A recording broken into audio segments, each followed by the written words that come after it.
Você já ouviu falar em governança corporativa? Tenho certeza que sim, mas talvez não conheça muito sobre esse assunto tão relevante no ambiente empresarial. Por isso, governança corporativa é o tema desta edição do CRA Entrevista. Mas antes de começar o programa, não esqueça de curtir o nosso vídeo, de se inscrever no canal a serviço da administração e de ativar as notificações.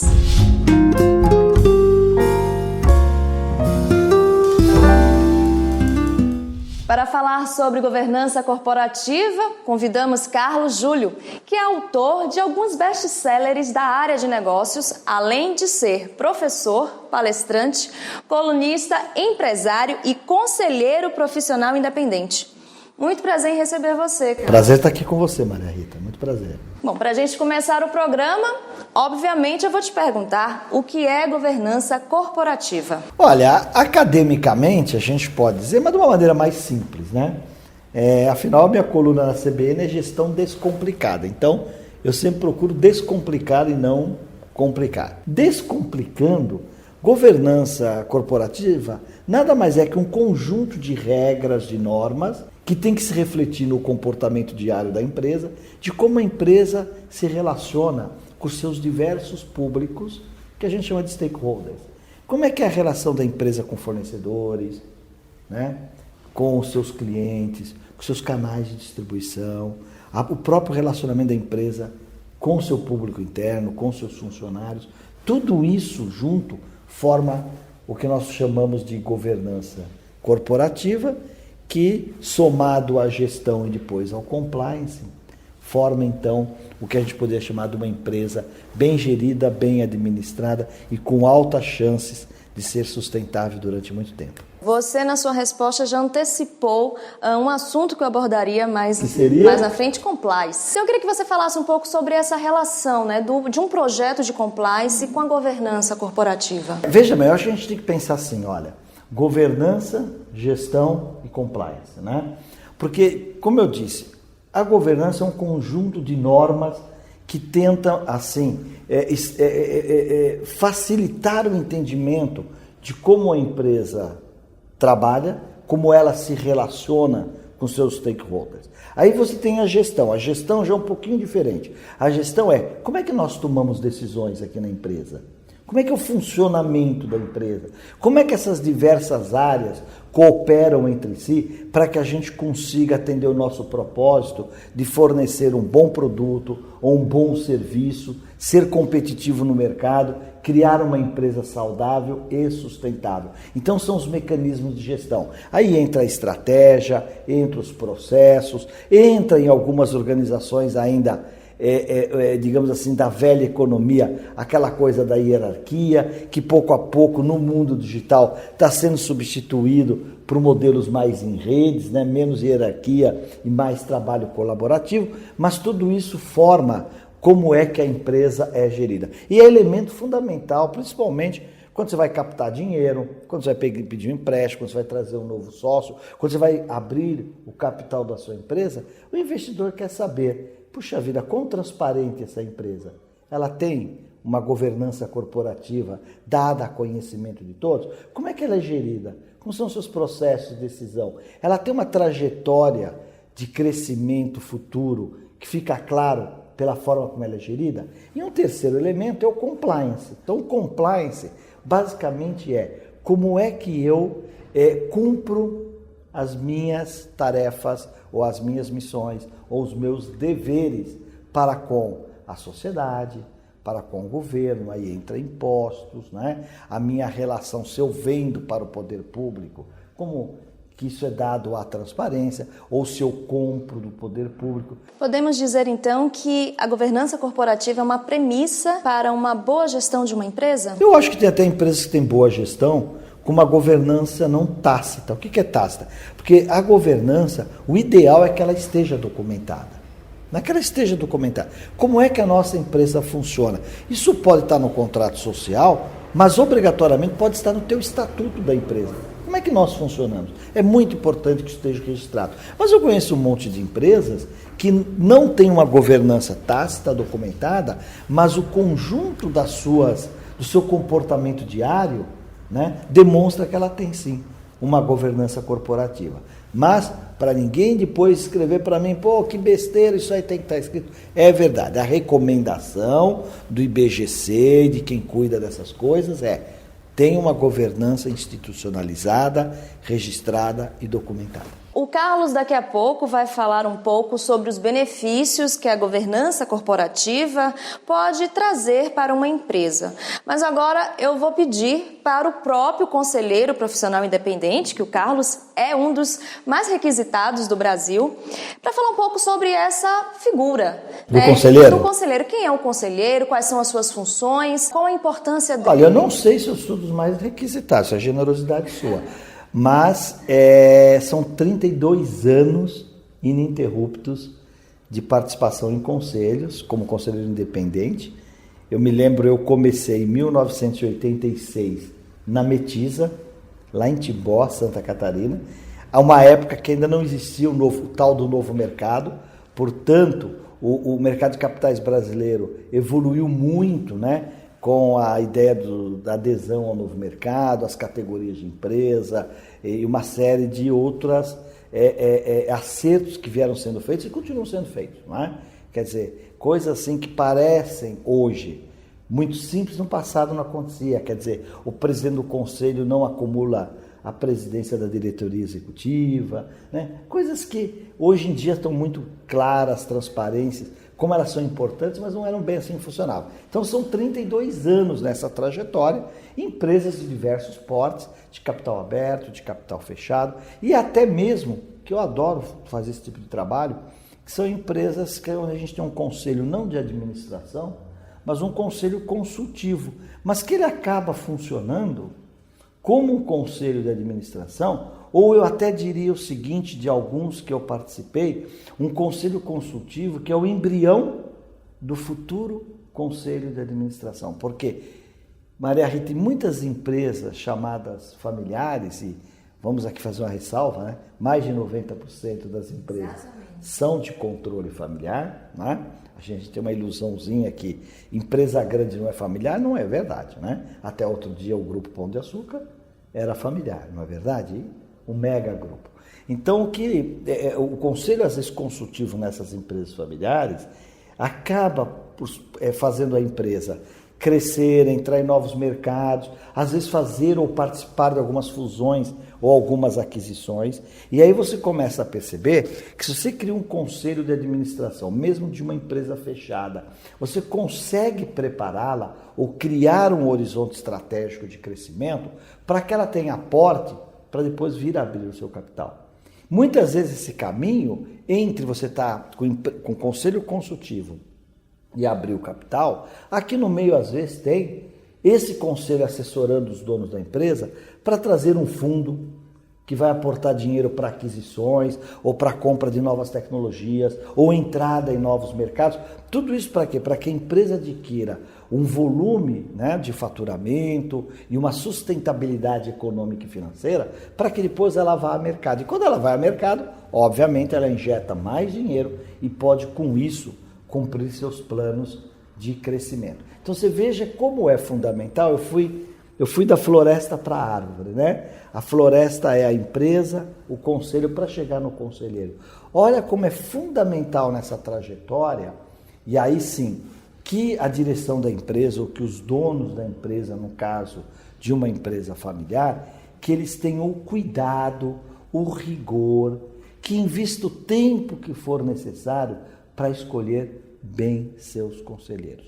E escolher bem seus conselheiros não é uma questão só de passado ou de reputação, mas às vezes o mix de conselheiros que você deve ter na empresa. Porque quando você tem uma empresa, por exemplo, que o dono ou os donos, os acionistas ou alguns dos seus diretores tinham uma expertise muito grande naquele mercado, então talvez valha a pena trazer alguns conselheiros de outros mercados. Às vezes uma empresa industrial traz alguém de varejo para ela entender os movimentos do varejo, ou vice-versa, uma empresa de varejo traz alguém do setor industrial para saber como é que é a dinâmica do setor industrial. Então eu diria que um conselho que efetivamente tem assim, traz para a empresa uma vantagem competitiva, é aquele conselho onde você traz uma pessoa de mercado, uma pessoa de outro mercado, uma pessoa de finanças, dependendo do escopo de trabalho da empresa, às vezes alguém muito bom de logística. Pluralidade. Essa pluralidade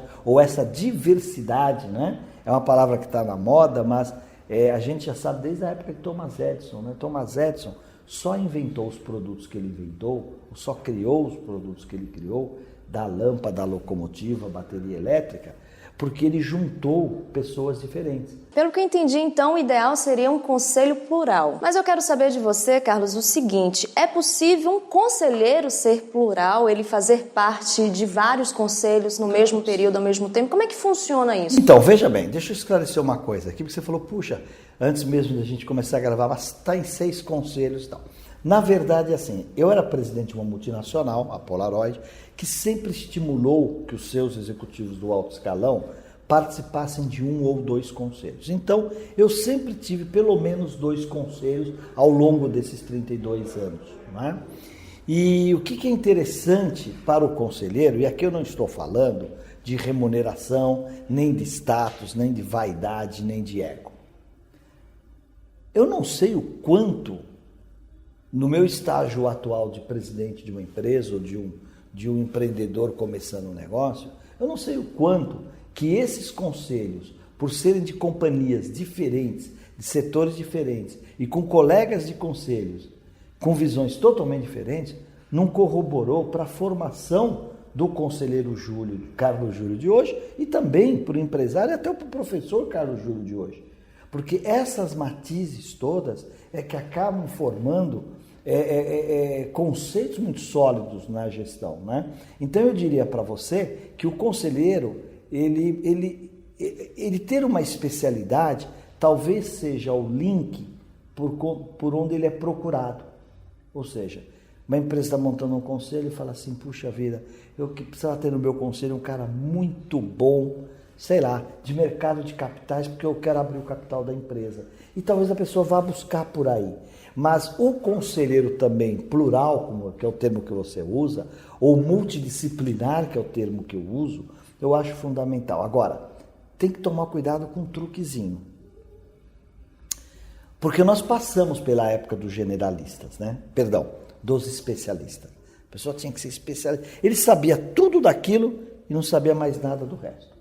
Hoje tem um discurso diferente na academia e também no mundo corporativo. Fala assim, não, eu preciso de um generalista. Só que o cuidado que você precisa ter, eu vou falar aqui olhando para a câmera, é o seguinte: o generalista que o mercado está falando não é aquele cara ou aquele profissional ou aquela profissional que sabe um pouco de tudo. Porque quem sabe um pouco de tudo acaba sabendo nada de nada. Esse generalista que o mercado está procurando é alguém que saiba muito de tudo. Ninguém mais quer uma pessoa superficial. Querem pessoas profundas. E só tem um jeito de você ser um generalista que sabe muito de tudo. É você se permitindo passar por várias áreas. É você aprender a aprender. É você ouvir com atenção todos, independente de idade, de cargo. Alguém que está na tua frente tem algo para contribuir com você. E a melhor maneira de aprender é ouvir de alguém aquilo que você nunca pensou com você mesmo. Você acha necessário que antes de uma pessoa se tornar um conselheiro profissional, ele tenha uma larga experiência na área executiva? Então, veja bem, esse talvez seja um dos mitos mais discutidos. Mitos não, um dos conceitos mais discutidos. Por quê? Porque a ideia que a gente tem de conselheiro é do sábio. Quem é o conselheiro? É aquele sábio. Então, o camarada foi gerente 10 anos, foi diretor outros 10, foi presidente de... Olha o arcabouço que essa pessoa tem para ser um bom conselheiro. Nada a ver. Nada a ver. Ele passou por tudo isso e não tem uma boa capacidade de relacionamento interpessoal, capacidade de convencimento para convencer os seus colegas no board, ou então é uma pessoa que sempre foi muito ligada ao mercado, mas não domina os números, ou então é uma pessoa que só domina os números e não enxerga o resto. Não. Eu acho que ser conselheiro, muito além da tua experiência e da sua idade, é a disciplina para entrar no negócio da empresa que você está, é o cuidado para você analisar onde você vai entrar, porque olha, tem gente que é assim, puxa, me convidaram para ser conselheiro, mexe na vaidade e eu aceito. Eu não entro em conselhos onde eu não conheço a gestão e os gestores, eu pesquiso muito, porque olha, você que está me ouvindo e talvez não seja tão versado em conselhos, existe um liability no conselho. O conselheiro faz parte da administração da empresa. Portanto, você responde com seus bens pessoais em casos de algum tipo de problema. Então, peraí, você vai arriscar o teu patrimônio numa empresa que outros estão gerindo? Não dá para fazer dessa maneira. Aí fala, mas tem o D&O, que é o seguro para defender. Mas deixa eu explicar uma coisa que pouca gente sabe. O D&O é um seguro que a empresa faz para defender os administradores no caso de algum litígio. Ele te assegura a defesa, ele não te assegura os danos. Porque se você tomou uma decisão equivocada, que provocou um dano muito grande, e, na verdade, aquilo foi falta de fundamento, foi falta de análise, ou até dolo, em alguns casos, você vai responder por isso. E vai responder com o seu patrimônio. É uma ideia errônea achar que o conselho está lá só para fiscalizar os atos da diretoria. Sim, o conselho está lá para contratar presidente, contratar diretoria, demitir diretoria, também está lá para isso. O conselho também está lá para acompanhar os resultados financeiros e os números da empresa. Mas isso é um pedaço do nosso trabalho. A outra parte é participar, dar suporte para essa diretoria, dar pista para eles poderem alçar voos, ajudar com as discussões mais estratégicas, alocar recursos ou realocar recursos. Portanto, o bom conselho, ele fiscaliza, mas ele também ajuda a diretoria a entregar os seus resultados e a construir uma empresa melhor. Quais são os riscos que uma empresa sofre quando ela não tem uma governança corporativa ou quando tem, porém essa não é eficiente? Olha, eu acho que os riscos são imensos, né? Porque, veja bem, às vezes pior do que não fazer é não saber porque você não está fazendo. Ou sequer não saber o que é para ser feito. A governança é um guia muito importante, é um farol para você conseguir estabelecer um clima e uma cultura na organização, né? Onde alguns pilares são muito importantes. Acabamos de falar do IBGC. O IBGC, por exemplo, ele fundamenta que pelo menos 4 pilares devem segurar essa governança, né? Algumas empresas têm mais pilares, escrito até, né? Mas o IBGC entende assim, que uma boa governança é aquela transparência. O que é transparência? Eu dou transparência de como nós funcionamos. Ou seja, o meu público externo e interno, os meus parceiros, né? Quer dizer, o meu distribuidor, os meus franqueados, né? Ou os meus clientes, eles não têm dúvida de como é que nós funcionamos, né? Então, transparência é importante. Segundo elemento, equidade. O que é equidade? Todo acionista é acionista. Todo acionista tem que ser respeitado e a todos tem que ser dado a mesma qualidade e a mesma quantidade de informações. E aí, então, se você vai lá para o compliance, isso significa você ter no teu site uma área de acionistas bem elaborados, os fatos relevantes, tudo aquilo que é importante para quem tem o seu dinheiro investido no seu negócio. Saiba se ele tem que pôr mais, se ele tem que sair, se ele espera valorizar, se ele está feliz de estar ali ou não. Então, falamos de 2 pilares importantes, transparência e equidade. Um terceiro pilar muito importante é a responsabilidade corporativa, né? Quer dizer, a responsabilidade que você tem, né, que a governança tem, é de entender a missão da empresa, o seu impacto social, né? Quer dizer, afinal de contas, o que nós estamos fazendo aqui? A questão dos impostos, gerar empregos, etc. E tal. E o último, mas não menos importante, é a prestação de contas.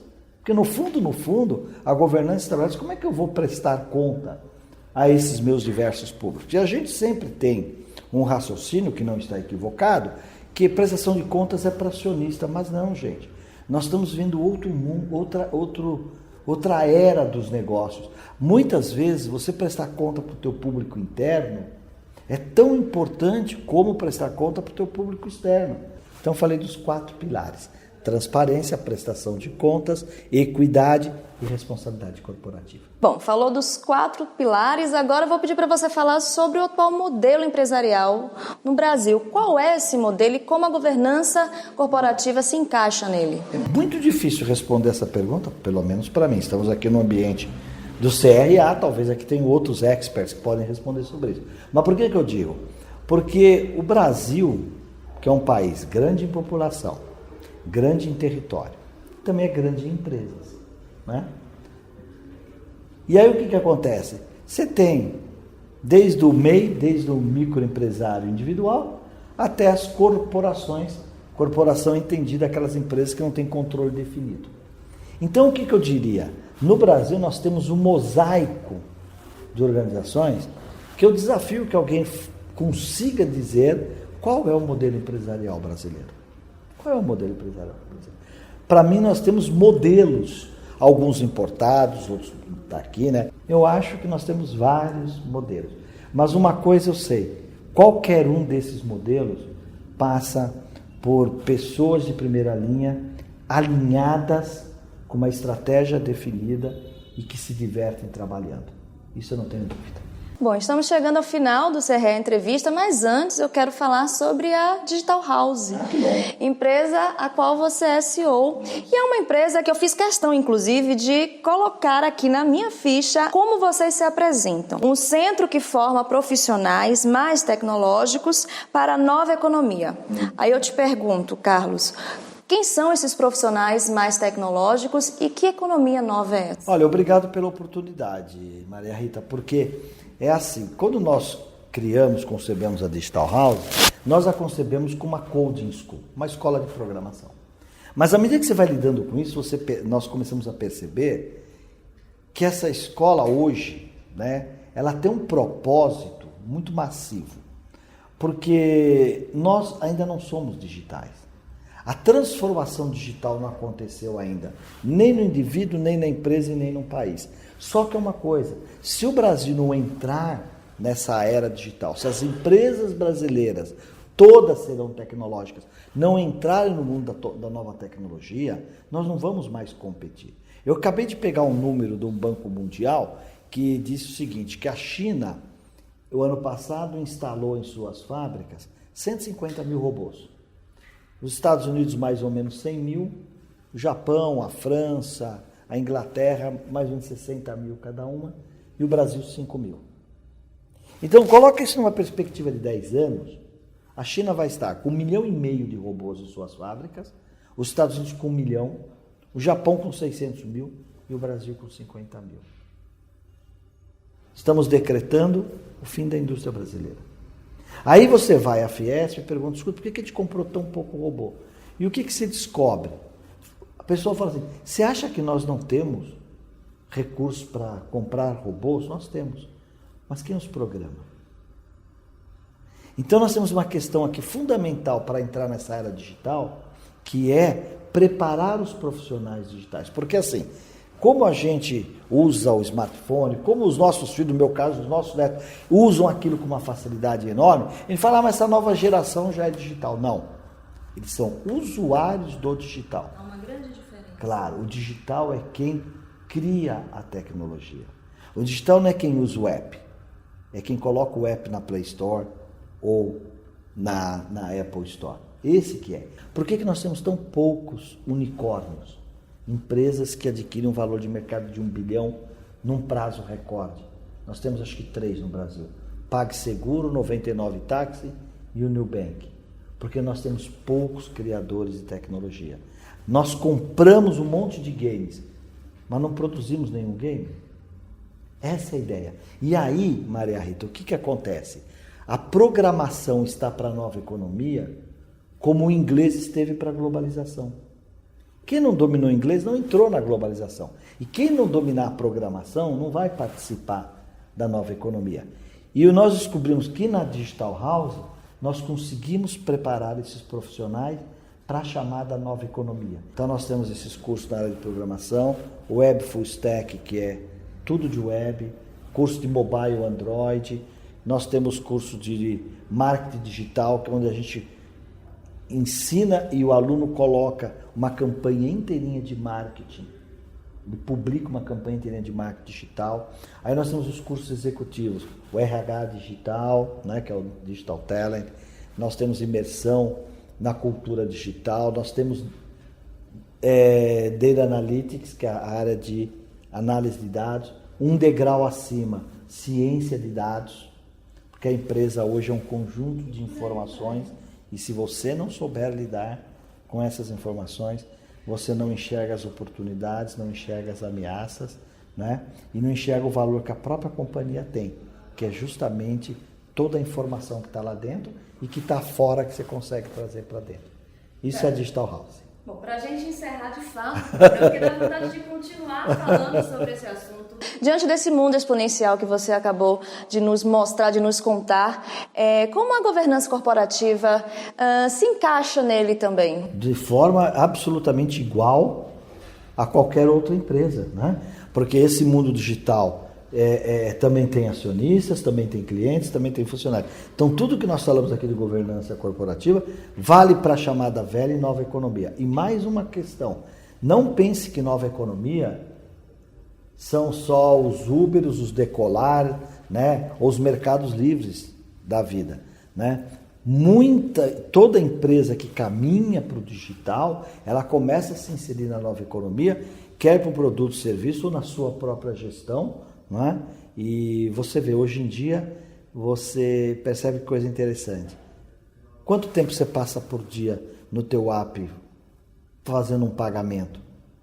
Ou transferindo dinheiro? Ou checando a tua conta? O que significa? Que não é mais o caixa do banco que está fazendo. Então o banco hoje não vende mais para a gente serviço.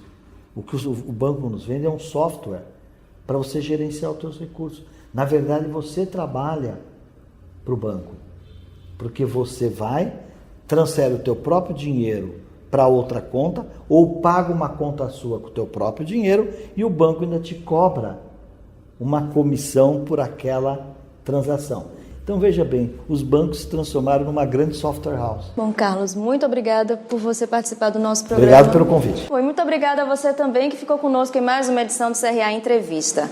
Não esqueça de curtir o nosso vídeo, de se inscrever no canal a serviço da administração e de ativar as notificações. Até a próxima!